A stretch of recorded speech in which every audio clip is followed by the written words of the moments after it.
Let us conduct a thought experiment.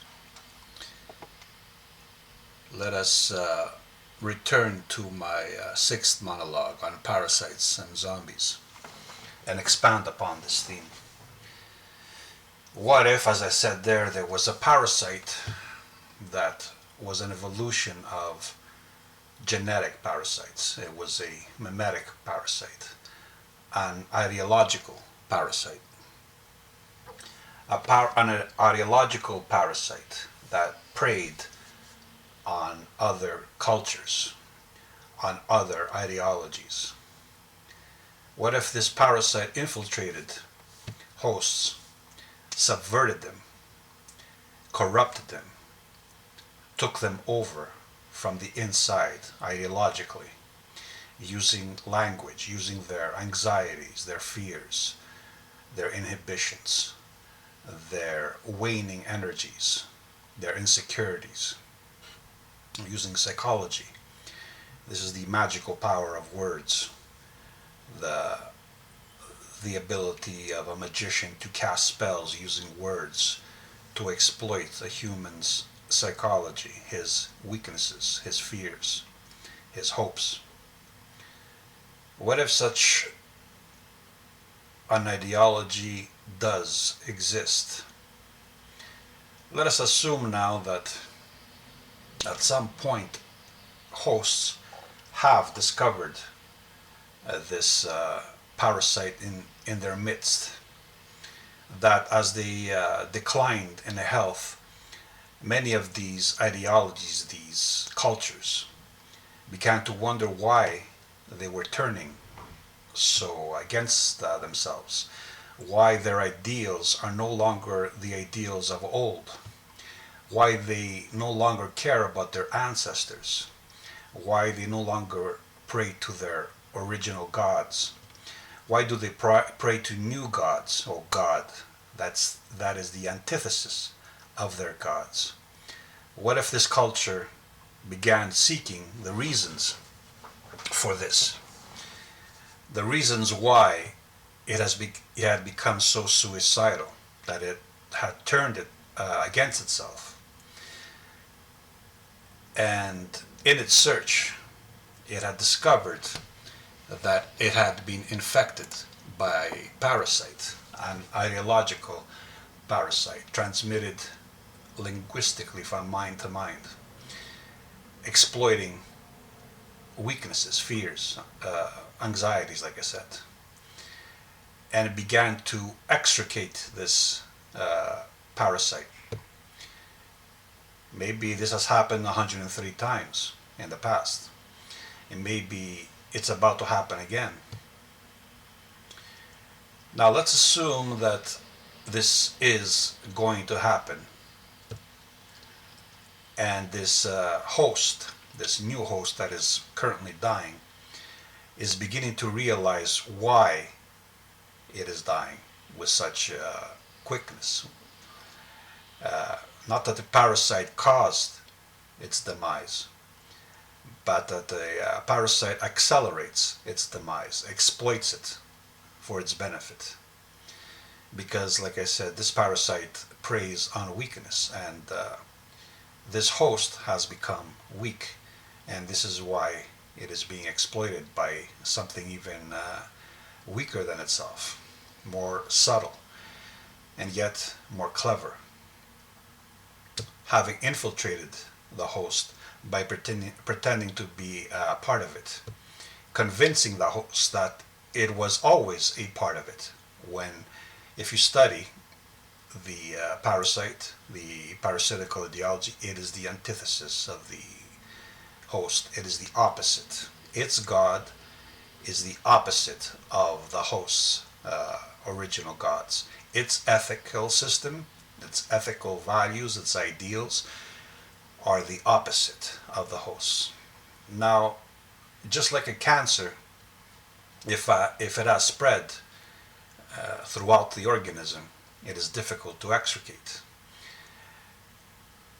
It requires surgical interventions that may threaten the survival of the cancer-infected individual.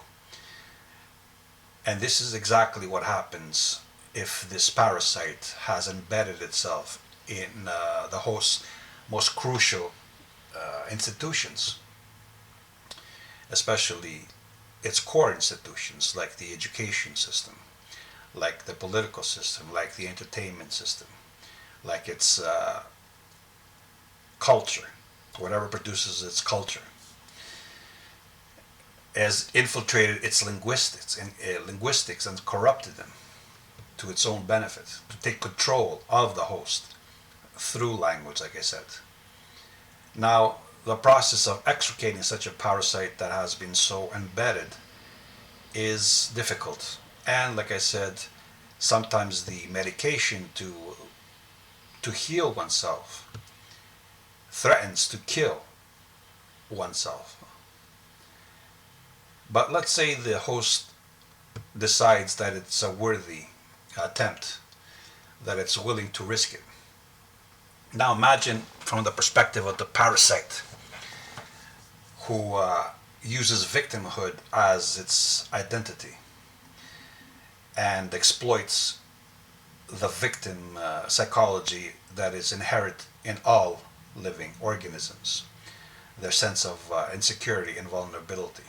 Now let's say the host begins to successfully extricate the parasite piece by piece, like it has done in the past, even though this might prove to be deadly to it. What would the parasite say? It would say, look, it condemns me, it attacks me, it threatens me, it ostracizes me, and by doing so it kills itself because it depends on me.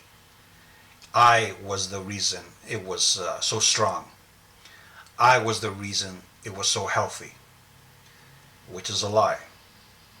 Nevertheless, the parasite will say, every host that has done this to me has paid the ultimate price.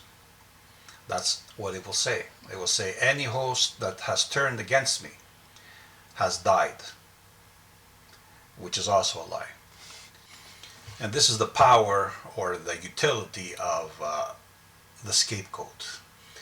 It is a gift from the Jews, who didn't really invent it, but they put it to good use. The scapegoat. And we see this even in atheists who have abandoned the God, the envious God, the Abrahamic God of victims and victimhood. Let's take as an example Schopenhauer and Nietzsche. Nietzsche has had announced that the God is dead, and by that he meant the God of Abraham. And by dead he meant that man has reached its adolescent stage and is beginning to transcend, to overcome the need for a parental figure. And that's what he meant by we have killed him. It goes back to the Freudian idea that the son, upon reaching a certain age, must, in theory, kill the father and replace him in his mother's eyes before he can proceed to become a mature adult. So let's say this is the case. And when Nietzsche said, we have killed God, he meant we had killed the God of Abraham in order to transcend him and proceed to become more mature. But did Nietzsche really overcome this God? He may have overcome the paternal figure, because I believe that this attack on Christianity was really an attack on his father, who was himself a priest, a representative of the Christian church. So Nietzsche was going through his own rites of passage. He was trapped in a state of adolescent psychology, and through his attacks on the Christian God, the God of Abraham, he was attempting to go through the rites of passage. So when he said, "We have killed," he meant he had killed his father, the idea of his father in his mind. But what he could not cope with was with the absence of a scapegoat. This is the benefit of such a parental figure, like teenagers as well. Whatever befalls them, whatever troubles them, they always blame their parents for it. And this is the part of the rites of passage. You blame your parents for everything that they did to you or happened to you, and then eventually you overcome them. You transcend them. You know them for the first time. You identify with them because they were mature, and as you become mature, you can understand them, and that's when you appreciate them. Once you've transcended, this is the whole process of maturation, the rite of passage into adulthood. But did Nietzsche really overcome this God? Maybe he overcame the parental figure, but did he overcome the necessity for something to blame, to accuse, to make him feel a victim? I say he did not, and he did not because he adopted from Schopenhauer a redefinition of the Abrahamic God, in my view. So what Schopenhauer did was he took the idea of God's will and simply eliminated the God part and left the will as the groundless grounding, as he called it. And he projected it in some beyond space-time locale. And what he claimed was the same thing, that whatever befalls man, whatever man does, it's not really man acting, but it is God acting through him.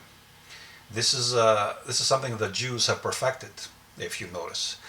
This is why they call themselves chosen. This is spiritual elitism. What they mean is, whatever they do, whatever massacres they conduct, whatever thievery they do, it's not them who is doing it. It is God acting through them, because they did not choose God, but God chose them as their representatives, as God's representative on earth. So they remain innocent. They can say, it's not us doing this. This is God's will. God gave us Palestine. God told us to massacre. God told us to kill. God told us to take. God told us to exploit. So they maintain their innocence. This is the value of scapegoating. This is what Christianity wanted to take advantage of. But Christianity does something even more insidious. In Judaism, God is both good and evil, whereas in Christianity, their God is absolutely good. So then you have a problem. How does evil exist? If God created everything, including them, then how did evil come into the world? And this is where Christians use their God as their scapegoat, but they also make themselves a scapegoat for God. So now God is absolved of the responsibility of evil, of creating evil, because it is man that brings evil into the world. In the primordial garden, when Adam and Eve break the rules, God's rules, when they contradict God's will, because Satan whispered to them. Satan is a Promethean kind of character. He is the one who liberates man, who gifts God, man, like Prometheus, and then must be punished for this gifting. So what does God give man, supposedly? free will, whereas for the Jews, they have no free will. They are agencies of God's will. Whereas for the Christians, man must have free will in order to absolve God of responsibility for the existence of evil. So he gifts man free will in order for man to then sacrifice his free will to God as a show of appreciation, of love.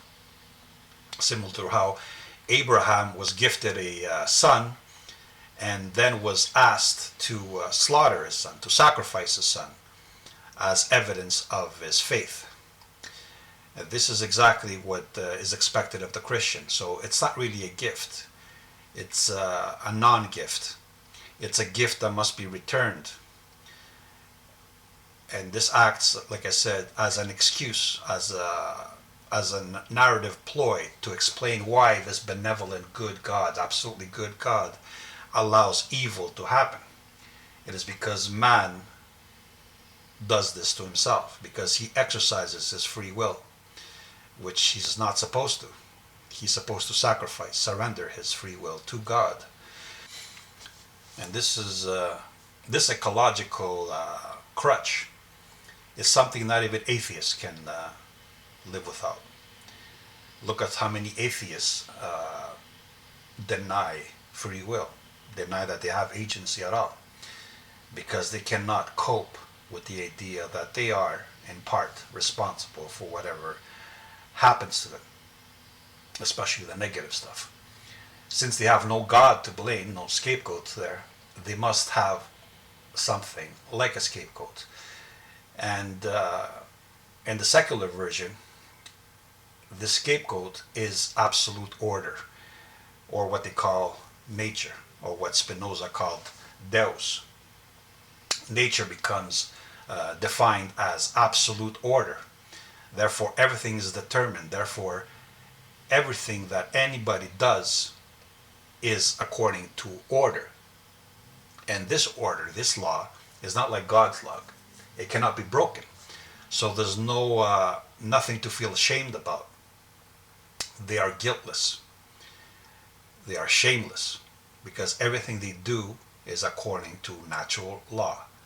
And of course, the idea of chosenness is also maintained, because what are they implying? They are implying that of all the people in the world, they were determined, selected, chosen to become aware of how enslaved they truly are. Because modern men want to maintain their innocence. This is why many remain adolescent. They never go through the rites of passage, and they don't want to. They want to remain forever teenagers, experimental, defying authority. That's why many moderns are anarchists, and that's a big joke. That's another subject. So modern men, they want to remain innocent. So they are not restricted by anything, not by God, not by human rules, not by kings, not by laws, except for cosmic law, because cosmic law now becomes their scapegoat. What they're implying is this is part of a cosmic plan. Even communism becomes spiritual, since everything is determined. The coming of communism, this utopia, which is an earthly paradise, is imminent. That is, it is part of a cosmic plan. So modern men want to remain childlike, innocent. That's why in Nietzsche's philosophy, if you want to call it that, the process goes from a child to a lion, and then back to being a child again. It's been a while since I read Nietzsche, so let me read from Deep Seek. The three metamorphoses, according to Nietzsche. The first is the camel, the stage of thou shalt. The second is the lion, the stage of I will. And the third is the child, the stage of I am, the stage of innocence. And what is innocence? It is a forgetting of the past. This is what I've said about salvation in general. It is a forgetting. And part of forgetting is denying the body, because the body is past made present.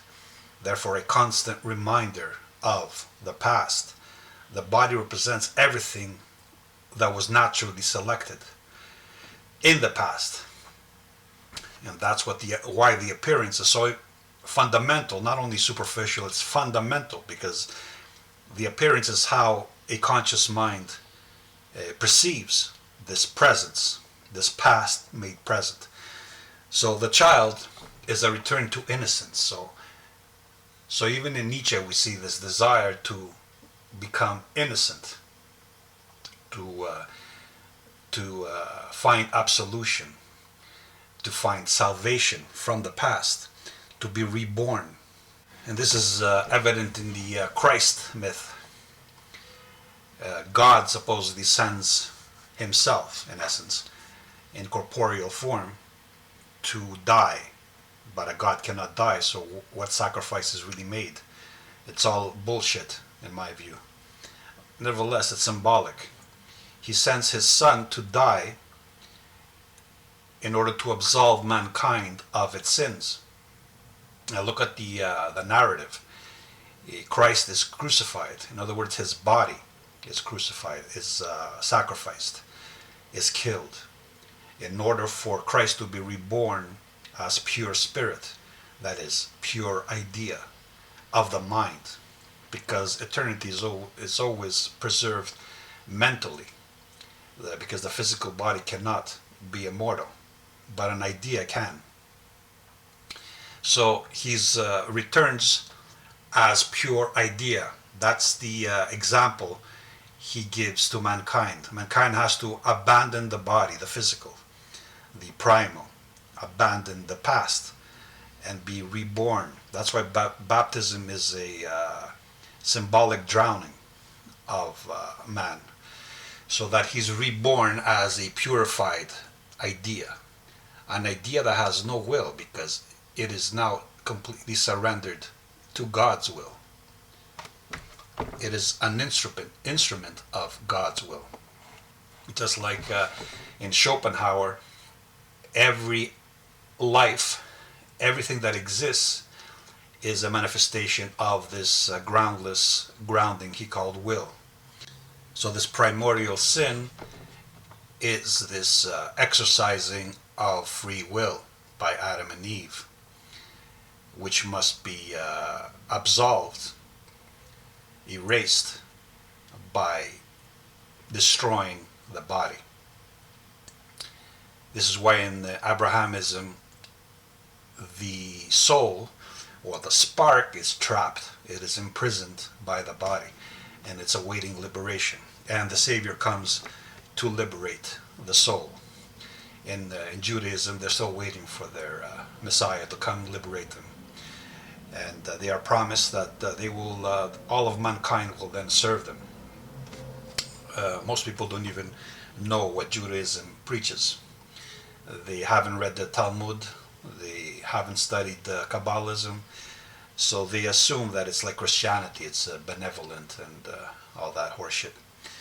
But Christianity was just a way of placating the Indo-European tribes, so that they were no longer a threat. And a good job they've done, using shame and guilt. But now the opposite reaction. A lot of these secular, modern men children, they go the opposite direction. They deny morality altogether. They become shameless because they associate morality and shame with religion. It's not the case. Religion simply weaponized morality and shame and guilt.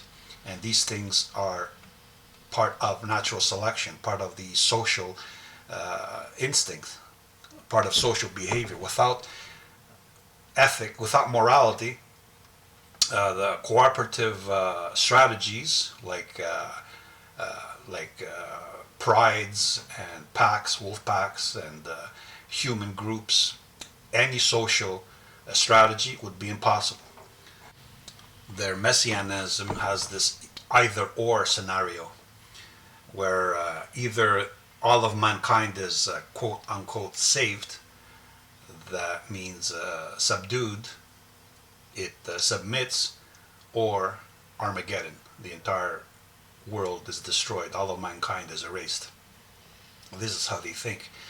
And they have self-fulfilling prophecies because they've gone through these phases in the past multiple times. So they've developed a prophecy that becomes part of their dogma because they know what happens when they are discovered.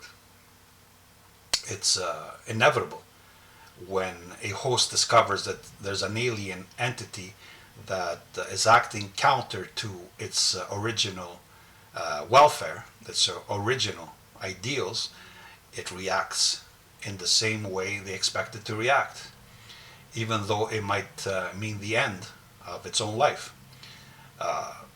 If you discover a parasite living inside of you, you want to take it out, even if it means that you will die. You cannot live knowing that there's something alien inside of you, affecting you and infecting you and taking control over you. It's natural. So this parasite meme, let's call it that, has developed its own prophecies, self-fulfilling prophecies. It knows that it will or it might be discovered and that the reaction will be violent. And it has built a whole prophetic dogma around this inevitability. Even its failures, it ascribes to its dogma. So if it suffers severe consequences, what it does, it explains them by saying, we did not abide by our God's will perfectly. We contradicted our God, perhaps, to some degree. We failed to understand our God, what he wanted. And that's why now he's punishing us. This is the whole psychology of the scapegoat, of the victim. No matter what happens to it, he has to give it an explanation that makes it innocent, preserves its innocence, or at least preserves the possibility of making amends, of returning to innocence, of correcting its indiscretions. So first, it claims that nothing it does is of its all volition, and that it's simply working for a higher power. Second, it claims that when it is punished, that its punishment leads to the punisher's demise. And third, it explains this punishment as failing to abide by this God's, this foreign will's interest, its commandments, and that it wasn't as shameless as it had to be. It wasn't as brutal as it had to be, as its God wanted it to be. And so it makes adjustments and then tries again and again and again. It never questions its own dogma. It never questions its own methods. It never questions its own beliefs. It simply corrects its past mistakes and it tries again and again and again. And why is this method so seductive, so appealing, that it becomes a worldwide religion with three variations? It's because it offers excuses to individuals that have natural anxieties and fears and hopes, and they don't want to be accept blame They don't want to accept culpability for whatever happened to them, to the degree that their powers allowed them to determine their own fate. They don't want to accept any amount of culpability. They want to remain innocent.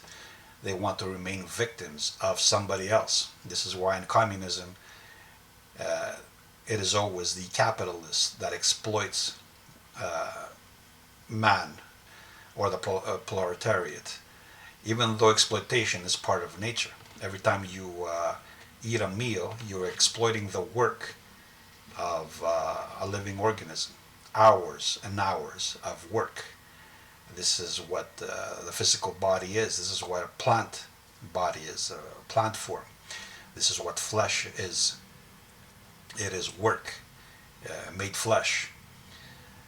And when we slaughter an animal and eat it, consume it, we are consuming its work. Thousands of minutes, hundreds of hours of work to turn energies into flesh and blood. So when Nietzsche speaks of will to power and Schopenhauer speaks of will to life, they don't mean that man or life or wills power. They mean that this amorphous, abstract, incorporeal, intangible entity wills power and life through man. So they could overcome their need for a authoritarian, totalitarian entity, the God of the Jews, this envious God, this vindictive God. They could overcome that. What Nietzsche called herd psychology, but they could not overcome their need for a scapegoat, for something or someone to blame, to accuse. They couldn't overcome their desire to remain innocent children, playing on the fields of the gods, so to speak. They wanted to return to innocence. And this means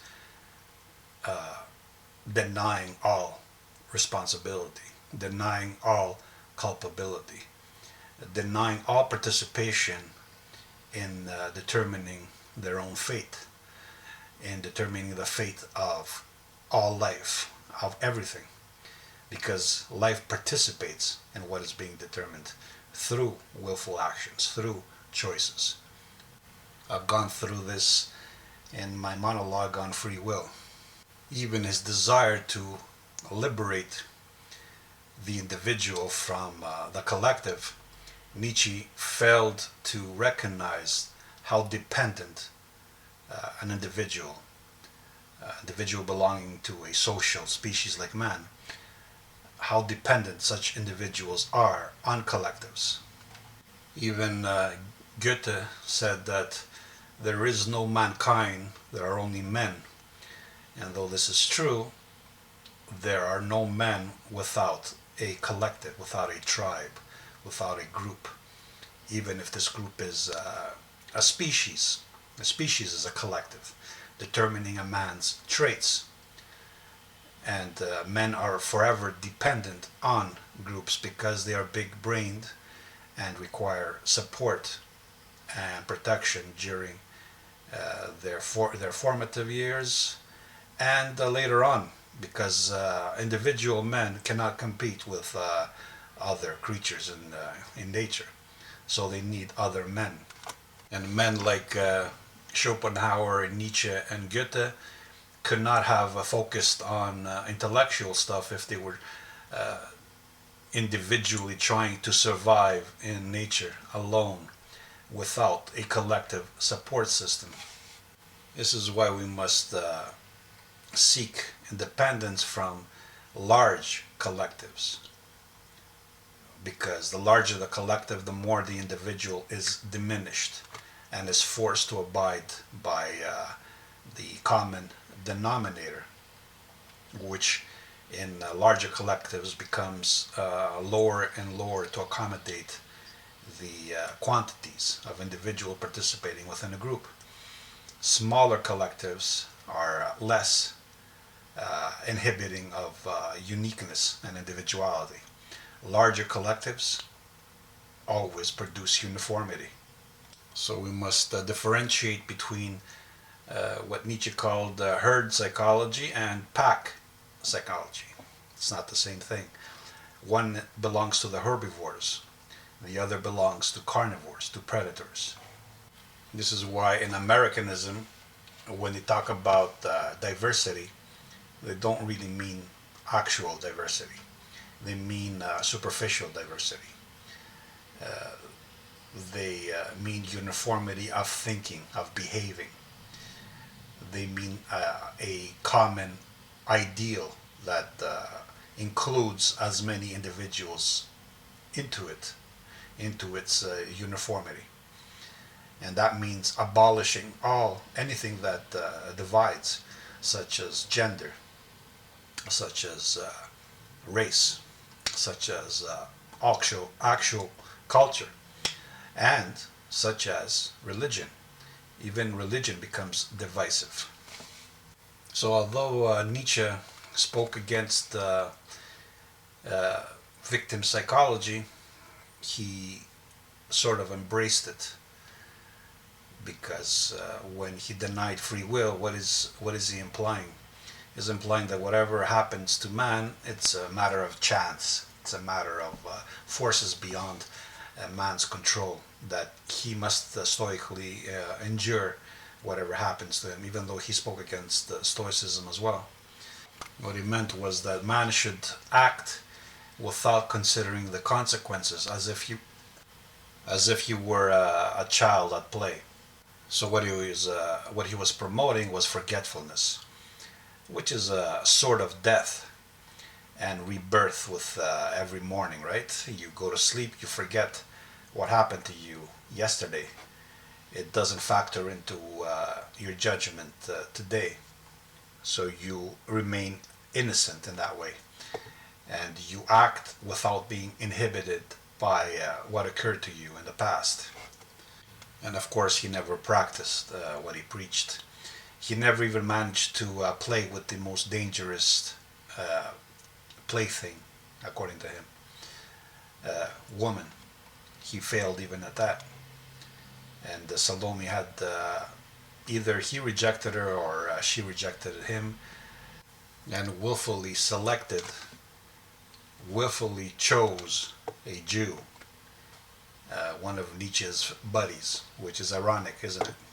Maybe we should take a page out of Strauss's game book and assume that Nietzsche was trying to convey to us something in between the texts, which he couldn't openly say. So his anti-Semitism was really a ploy, because Judaism has nothing to do with Semitism, and most of the Jews are not Semites.